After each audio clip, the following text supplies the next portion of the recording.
bring us forward to today. There's actually, if you want to learn more information about what's happened in the recent past, there's a frontline presentation on PBS. We have a link here, and we can send it to you, called 10 Trillion and Counting. I highly recommend people want to learn more about it.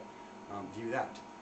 Okay, so we've covered sort of the present, the past, the present. Now I want to talk about possible futures. And as a financial analyst, I used to be an equity analyst, one of the things that we do is we look forward into different economic futures. And I've just put a couple up here, potential futures, and you can come up with whatever you desire. But one economic scenario might be the stimulus is ineffective and deflation occurs. Another economic scenario might be a perfect landing. You know, the bailout stimulates the economy, the Fed controls inflation, and we have a period of stable interest rates. I think the most likely consensus economic forecast is for one of the stimulus overshoots a bit and inflation rises. And we have some other scenarios down here, again, some lower probability scenarios, but one would be China and other foreign creditors of U.S. Treasury bond holdings decide to reduce their holdings, and you know, a low probability event down here, U.S. dollar collapse and hyperinflation. I've given different weightings to these. You can give your own weighting. You know, this I view as fairly consensus. I might be a little more aggressive, but with this, you see, you know, with these weightings, we see, you know, roughly, you know, 75% of the scenarios where silver will do well, and we have, you know, whatever you allocate to these downside risk scenarios, silver would do spectacularly well. So what the next thought process is you know, foreign creditors actually lowering their holdings of Treasury bond, is that really a low probability event, or where are we on that timeline?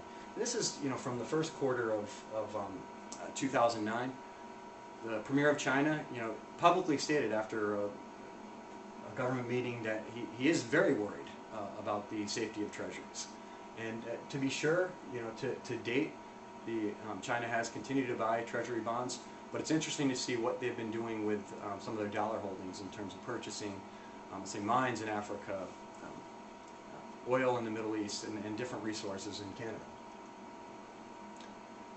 Which leads to a wrap up with our case for silver.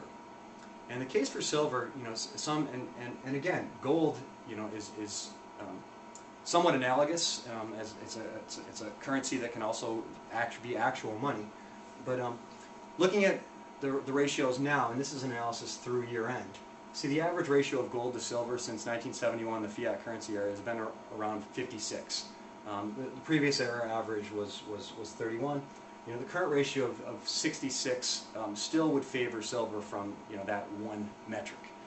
Other reasons why I like it is it has industrial uses.